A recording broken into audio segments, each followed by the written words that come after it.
کوئی بھی خاتون عدالت سے خلا کی ڈگری لیتی ہیں. ابھی ایک کیس ہمارے پاس آیا, خاتون نے عدالت سے خلا کی ڈگری لی ہمارے پاس, پھر وہ ان کے دل میں کچھ اللہ کا خوف تھا, انہوں نے رابطہ کیا, ہم نے کہا یہ خلا تو صحیح نہیں ہوا, تو کہنے لگی بڑا ظالم آدمی ہے, پھر آپ ہمیں دلائیں اس سے طلاق. ہم نے کہا چلیں, وہ اتنی اس نے خطرناک چیزیں لکھی ہوئی تھی, ہم نے کہا بھائی یہ تو بیچاری مظلوم عورت ہے.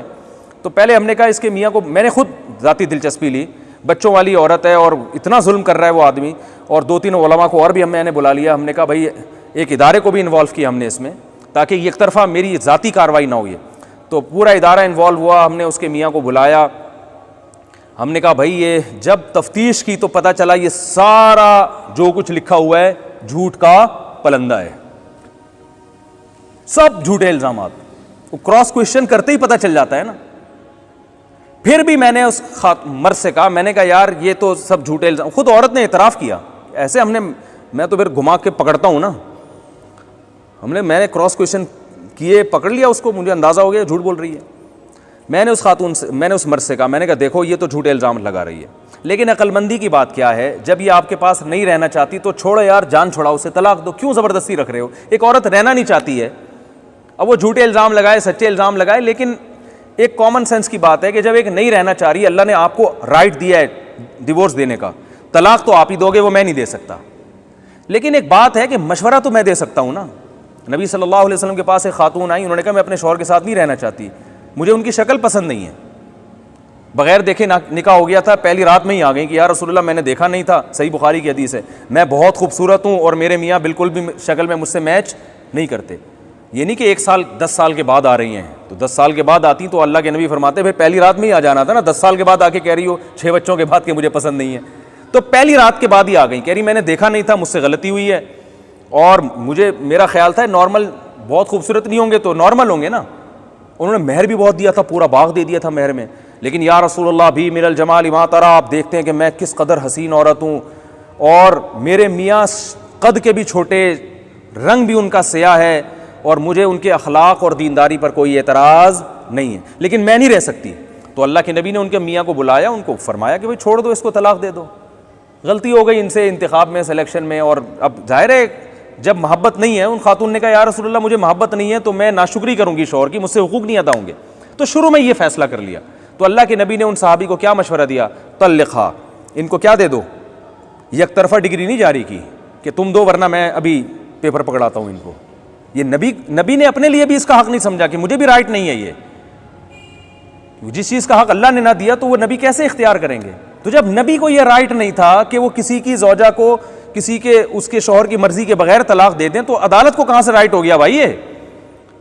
تو آپ صلی اللہ علیہ وسلم نے ان صحابی سے کہا طلقھا, ان کو کیا دے دو, طلاق دے دو اور مہر واپس لے لو. تو انہوں نے کہا ٹھیک ہے یا رسول اللہ, میں نے دے دی طلاق اور مہر واپس لے لیا.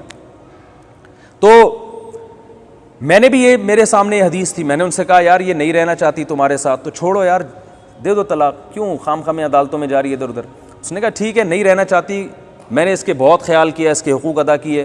ہوا یہ تھا کہ بے روزگاری آئی تھی, تھوڑا سا ان کے ساتھ معاملہ کیا ہو گیا تھا, اونچ نیچ ہر گھر میں ہوتی ہے, اور انہوں نے کہا وہ بے روزگاری دور بھی ہو گئی, اب اللہ نے مجھے مالی وسعت دے دی ہے, لیکن وہ نہیں بھائی. تو میں نے کہا کہ آپ اس کو چھوڑ دیں. اس نے کہا میں چھوڑنے کے لیے تیار ہوں, اول تو یہ غلط مطالبہ ہے طلاق کا, لیکن میں پھر بھی دینے کے لیے تیار ہوں اس شرط کے ساتھ کہ بچوں کو مجھ سے ملانے کا انتظام کرتی رہے, اور میری بیٹی جوان ہونے والی ہے, میں سوتیلے باپ کے ساتھ اپنی جوان ہونے والی بیٹی کو, بولو بھائی کوئی بھی غیرت مند نہیں برداشت کرے گا. کیا اس کے آج کل انٹرنیٹ پر فحش فلمیں دیکھی جا رہی ہیں, آپ جوان لڑکی کو سوتیلے باپ کے ساتھ چھوڑو گے ایک گھر کے اندر, باپ برداشت کر لے گا یہ؟ اس نے کہا یہ رکھے اپنے پاس بیٹیوں کو, شادی کہیں کرتی ہے بیٹی میرے حوالے کرے. عورت نے کہا نہیں یہ نہیں ہوگا. میں نے کہا پیڑے کھانے کے لیے یہاں پہ آپ کو ہم نے نہیں بلایا ہے, ساری آپ کی مرضی کی باتیں ہوں, صحیح ہے نا, جو آپ کی ذمہ داری ہو. میں نے کہا بھائی آپ شادی کرو گی, بیٹی کس کے حوالے ہوگی, باپ کے حوالے, اور اس کو ہم پابند کریں گے کہ آپ جب ملنا چاہو اپنی بیٹی سے ملو, آپ کو ہم ملنے سے نہیں روکیں گے. ابھی میں نے کہا لکھ کے ان علماء کی موجودگی میں, ہم جو ہے نا گواہوں کی موجودگی میں آپ سے اسٹیمپ پیپر پہ لکھوائیں گے. نہیں جی خاتون راضی نہیں. تو وہ چونکہ عدالت میں ان کو مزے لگے ہوئے تھے, عدالت یہ سب چیزیں نہیں مانتی. عدالت کہہ رہی ہے کہ سوتیلے باپ کے ساتھ بھی بیٹی کو رکھ سکتے ہو. شوہر اگر کیس کرے گا نا تو 20 سال لگ جائیں گے اس کو اپنی بیٹی واپس لینے میں. سمجھ میں نہیں آ رہی میرا خیال ہے, بات آ رہا ہے تو اچھی بات ہے. تو اس لیے عدالتیں قانون چینج کریں نہ کریں, اللہ کے بندو, جب کوئی ایسا خلا کا کیس ہو, خواتین کو چاہیے اللہ سے زنا کرنا ہے نا تو پھر ویسے ہی گناہ سمجھ کے کر لیں, صحیح ہے نا, اس پہ بھی چترول تو لگیں گے طبیعت سے آخرت میں, لیکن کفر نہیں ہوگا وہ. اور زنا پہ حلال کا لیبل لگا کے کر لیا. کسی کی بیوی جب کسی اور مرد سے نکاح کرتی ہے تو وہ نکاح ہوتا ہے؟ او بھائی, ایک عورت کسی مرد کی بیوی ہے اور طلاق لیے بغیر کسی اور آدمی سے شادی کرے تو نکاح ہوگا؟ وہ نہیں ہوگا. تو جب نہیں ہوگا تو وہ زنا ہوگا نا, اور کیا ہوگا وہ.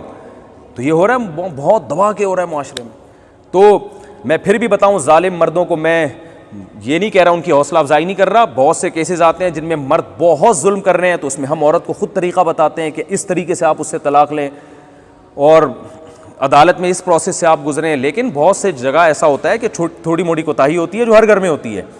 اور بعض دفعہ یہ ہوتا ہے مرد نے عورت کو تھپڑ لگا دیا, اس پہ خلا کی ڈگری لے لی. اب ایک تھپڑ غلط ہے, نہیں لگانا چاہیے, خلا تھوڑی بنتا ہے اس کے اوپر. کہ تھپڑ لگا دیا, 2 تھپڑ لگا دیے تو میری انسلٹ کر دی ہے, غلط کیا, اس پہ طلاق نہیں بنتی, ٹھیک ہے نا. ہر غلط پہ طلاق تھوڑی ہے. میاں سگریٹ پیتا ہے, غلط کر رہا ہے, لیکن اس پہ طلاق تھوڑی بنتی ہے. تو غلط کو صحیح کرنے کی کوشش کی جائے گی نا. تو یہ معاشرے میں چل رہا ہے, تو اس لیے اس کے خلاف آواز اٹھائیں, لوگوں کو بتائیں. اور جو ہے نا یہ جب پڑھتی ہے نا تو پھر آپ کو میرے اس بیان کا اندازہ ہوگا. ابھی تو بہت سے یہاں کنوارے چھڑے چھاٹ بیٹھے ہوئے ہیں. اللہ نہ کرے آپ میں سے کسی کے ساتھ ایسا ہوا کہ بیگم, اللہ نہ کرے بیگم صاحبہ کا کہیں چکر شروع ہوا اور اس نے عدالت سے جا کے خلا لیا, پھر آپ کو مفتی طارق مسعود یاد آئیں گے. مفتی صاحب آپ نے کیا پیارا بیان کیا تھا. کیونکہ جن پہ جو بھگتے ہیں نا, جن ان سے آپ جا کے پوچھیں, ڈپریشن کے مریض بن گئے ہیں وہ, سمجھ رہے ہیں. اور خواتین سے اللہ کا واسطہ, جو میں نے اس خاتون کا واقعہ سنا ہے نا, 2 دفعہ طلاقیں لے کے 2 بچوں کا خرچہ لے رہی ہیں, اس کو بزنس نہ بنائیں. کہیں خواتین, بہت سی بے روزگار خواتین کہیں گی اور اس طرف تو ہمارا دماغ گیا ہی نہیں, کیونکہ سپریم کورٹ میں لگتا نہیں ہے کہ یہ کوئی مستقبل قریب میں یہ قانون چینج ہو جائے گا. کیونکہ ہماری جو دینی جماعتیں ہیں وہ اس پہ خلاف آوازی نہیں اٹھا رہی ہیں.